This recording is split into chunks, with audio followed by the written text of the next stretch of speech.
Hello guys, காலையிலே Soundarya and Muthukumaran ஒரு பெரிய டிஸ்கஷனில் வந்து ஈடுபட்டிருக்காங்க. ஸோ இது வந்து இந்த கேமோட போக்கை வந்து மாற்றிருக்கு அப்படிங்கிற மாதிரி வந்து டிஸ்கஸ் பண்ணுறாங்க. குறிப்பாக வந்து அருண் பிரசாத்தை பற்றி பேசியிருக்காங்க அண்ட் ராணுவ பற்றி பேசியிருக்காங்க.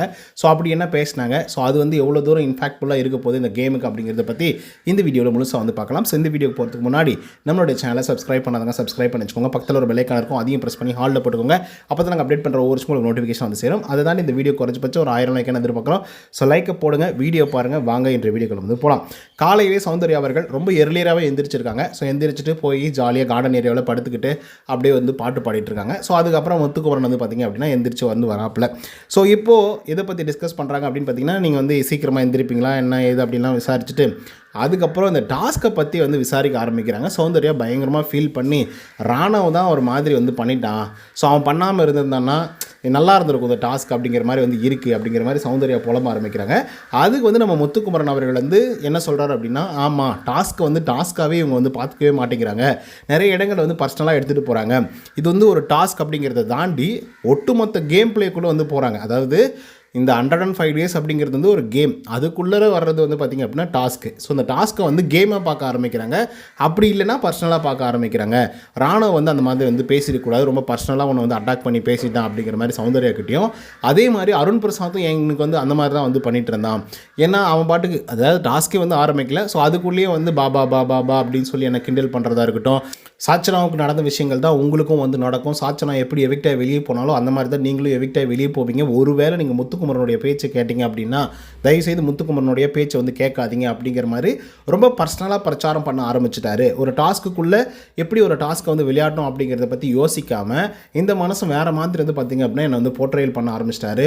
டாஸ்க் தொடங்குறதுக்கு முன்னாடி பாபா அப்படின்னு சொல்கிறது, மற்றவங்க கிட்டே போயிட்டு என்னை வந்து தப்பாக வந்து பேசுகிறது, உள்ளர போய் ஏதோ வந்து சொல்லியிருக்காராம். ஸோ இந்த மாதிரி நிறைய விஷயங்களை வந்து பண்ணிட்டாப்புல அருண் பிரசாத். ஸோ அதனால் அந்த கேமோட ஸ்கோப்பே வந்து போயிடுச்சு அப்படிங்கிற மாதிரி முத்துக்குமரன் சொல்கிறாப்புல.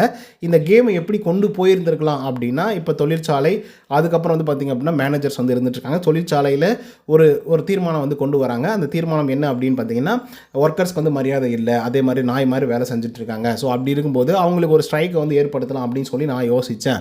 ஸோ ஸ்ட்ரைக்கை வந்து அனௌன்ஸ்மெண்ட் பண்ணுறதுக்காக ஒவ்வொருத்தருக்கிட்டையும் போய் பேசி அவங்கள எழுப்பி சீக்கிரமாக எந்திரிக்க வச்சு அதுக்கப்புறம் நிறைய விஷயங்களை வந்து இம்ப்ளிமெண்ட் பண்ணேன். அதுக்கப்புறம் ஒரு வேளை ஸ்ட்ரைக் ஆகும் அப்படின்ற மாதிரி நான் யோசித்தேன்.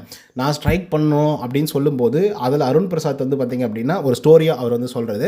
அருண் பிரசாத் வந்து இல்லை அவன் பேச்சு வந்து கேட்காதீங்க, ஸ்ட்ரைக் எல்லாம் பண்ணக்கூடாது அப்படின்னு சொல்லி அவர் தொழிலாளர்களுக்கு எதிராக வந்து பார்த்திங்கன்னா பேசிகிட்டு இருந்தார். அதுக்கப்புறம் வந்து மேனேஜ்மெண்ட் இவ்வளோ பெரிய பிரச்சனைகள் நடந்துட்டு இருக்கிறதுனால மேனேஜ்மெண்ட் உள்ளர வந்து என்னடா அவங்க பிரச்சனை அப்படின்னு சொல்லி கேட்கும்போது அதுக்கு நாங்கள் சில கோரிக்கைகள்லாம் வச்சு அந்த கோரிக்கைகளை வந்து நிறைவேற்றுற வகையில் வந்து பார்த்திங்கன்னா இந்த டாஸ்க் அமைஞ்சிருந்தால் ரொம்ப நல்லா இருந்திருக்கும். அதுவும் வந்து தொழிலாளர்கள் ஒரு வேளை கேள்வி கேட்டால் அதுக்கு வந்து மேனேஜ்மெண்ட் வந்து தலை வணங்கும் அப்படிங்கிறத இந்த ஸ்டோரி மூலியமாகவும் இந்த டாஸ்க் மூலியமாகவும் கன்வே பண்ணியிருந்திருக்கலாம். பட் எல்லாத்தையும் போட்டு உடச்சிட்டாங்க. குறிப்பாக ராணுவ அவர்கள் வந்து உங்களை வந்து பர்சனலாக பேசின விஷயங்களாக இருக்கட்டும், டாஸ்க் வைஸ் அவன் நல்லா பண்ணான், அது வேறு விஷயம். பட் பர்சனலாக அட்டாக் பண்ணது சுத்தமாக ஏற்றுக்க முடியாது. அதே மாதிரி என்னையும் வந்து அருண் பிரசாத் வந்து பயங்கர பர்சனலாக அட்டாக் பண்ண தான் ஆரம்பித்தாங்க. ஸோ நான் என்ன பண்ணுறேன், என்ன செய்கிறேன், நான் உட்காரேன், நான் எந்திரிக்கிறேன், என்ன பேச்சுவார்த்தைகளில் வந்து ஈடுபடுறேன், அதுக்கு வந்து எதிராகவே வந்து பார்த்திங்கன்னா அருண் பிரசாத் வந்து பண்ணது வந்து ரொம்ப மோசமாக வந்து இருந்தது. ஸோ அதனால் இந்த கேமையும் பயங்கரமாக ஸ்பாயில் பண்ண மாதிரி தான் எனக்கு தோணுது அப்படிங்கிற மாதிரி முத்துக்குமரன் வந்து சொல்கிறாங்க. இதை வந்து சௌந்தர்யா அவர்கள் வந்து ஆமாம் கரெக்டு தான்ப்பா, என்னையும் பர்சனலாக பயங்கரமாக அட்டாக் பண்ண ஆரம்பித்தாங்க. அதே மாதிரி அருண் பிரசாத் வந்து உள்ளர உங்களை பற்றி தப்பாக தான் பேசினார் அப்படிங்கிற மாதிரி வந்து சொல்லியிருக்காங்க.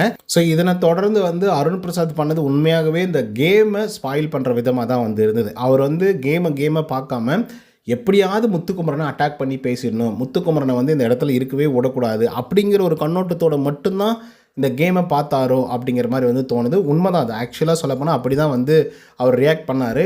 1000 பேர் தப்பு பண்ணியிருந்தாலும் கூட முத்துக்குமரன் பண்ணதாங்க தப்பு, அவனை வந்து நான் ஒழிச்சே தீருவேன் அப்படின்னு சொல்லி உழைச்சிட்டு இருந்த ஒரு ஆள் வந்து பார்த்திங்க அப்படின்னா அருண் பிரசாத் தான். அது நமக்கு அப்பண்டமாகவே வந்து தெரியும். ஸோ இதோட வெளிப்பாடுகள் வந்து அருண் பிரசாத்துக்கு வந்து நல்லா வெளிப்படையாக தெரியும். அதாவது இன்றைக்கி எபிசோடில் வந்து சேது அவர்கள் வந்து வச்சு பொலன்னு பொழந்தாக்கா அதுக்கப்புறம் தான் புரியும், ஓகே நம்ம பண்ணது தப்பு அப்படின்னு சொல்லி.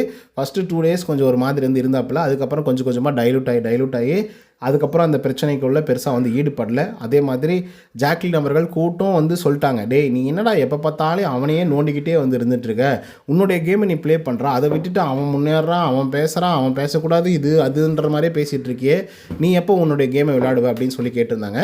ஸோ அது வந்து அவருக்கு வந்து ஹிட் ஆகிருக்கும்னு நான் நினைக்கிறேன். ஹிட் இருந்தால் நல்லா இருந்திருக்கும். ஹிட் ஆகலை அப்படின்னா டப்பா அருணை காப்பாற்றுறதுக்கு யாருமே இல்லை அப்படின்றது தான் இந்த வீடியோ மூலிமா நான் சொல்ல வரேன். ஸோ இந்த வீடியோ உங்களுக்கு வந்து பிடிச்சிருக்கும்னு நினைக்கிறேன். இதை பற்றி உங்களோட கருத்துக்கள் என்ன அப்படிங்கிறத கமெண்ட்டில் சொல்லுங்கள். நன்றி, வணக்கம்.